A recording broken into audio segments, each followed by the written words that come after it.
প্রতিবার বাবার বাড়ি থেকে ফেরার পথে মনে করি যে এবার অনেক দিন পর যাব, কিন্তু কোনো না কোনো কারণে আমাকে আবার যেতেই হয়।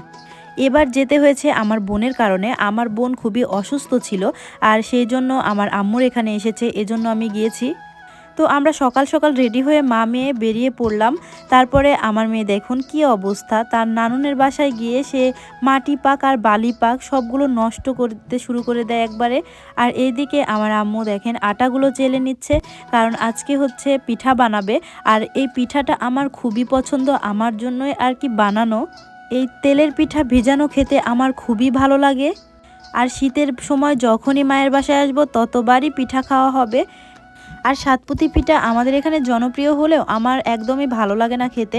এই তেলের পিঠাটা আমার বেশি পছন্দ। প্রতিবার আসলে তেলের পিঠা খাওয়াই পড়ে, কিন্তু এখন শীতের সময় ভাবলাম ভিজিয়ে খেলে আরও একটু বেশি ভালো লাগে। পিঠাগুলো মচমচে এত সুন্দর হয়েছিল, কি আর বলবো, দেখে বুঝতে পাচ্ছেন আপনারা কত সুন্দর হয়েছে।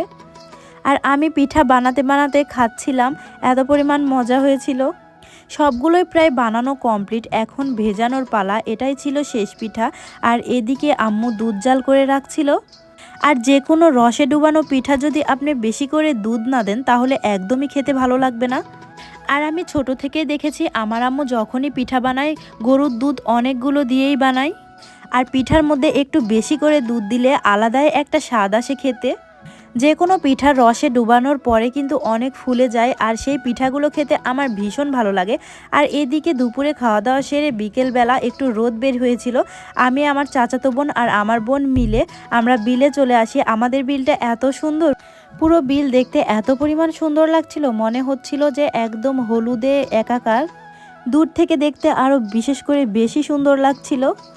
আর সরিষা ফুল তো বিশেষ করে আমার খুবই পছন্দ, আর এর গন্ধটাও কিন্তু আমার ভীষণ ভালো লাগে। আর সূর্যটাও কেবল মাথার উপর উঠেছে, অল্প অল্প করে রোদ হচ্ছিল, কিন্তু প্রচুর পরিমাণে বিলে বাতাস ছিল। হলুদ ফুল দেখতে কিন্তু খুবই সুন্দর লাগে, সেটা সরিষা ফুল হোক আর যে কোনো ফুল হোক। আর সরিষা ফুল পেলে আমি তো কানে গুঁজবই। শুধু আমি না, প্রায় প্রত্যেকটা মেয়ে দেখবেন সরিষা খেতে গিয়ে কানে সরিষার ফুল দিবেই।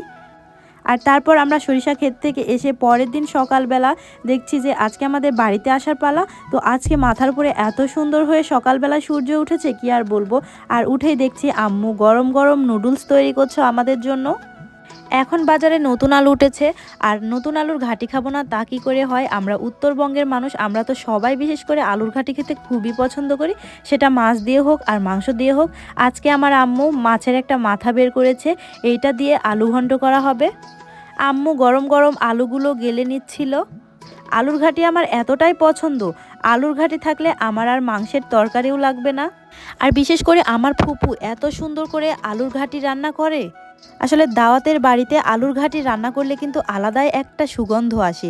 সেরকম আন্টি যখন ঘাটি করে তখন ওই আন্টির ঘাটি থেকেও কিন্তু সেরকম সুগন্ধ আসে। এজন্য যাদের বাড়িতেই ঘাটি করা হোক আমার আন্টি গিয়েই করে দেয়। আর এদিকে আম্মু মাংসের তরকারিও রান্না করছিল, আর এক চুলাতে আন্টি রান্না করছিল। ঘাটির চেহারা দেখেই বুঝতে পাচ্ছেন আসলে কি পরিমাণ টেস্ট হয়েছে।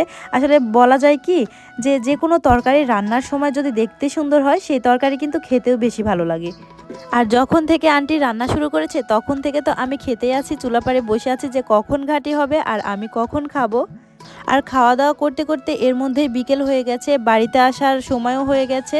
এজন্য আমার আম্মু আমাকে এগিয়ে দিতে যাচ্ছিল।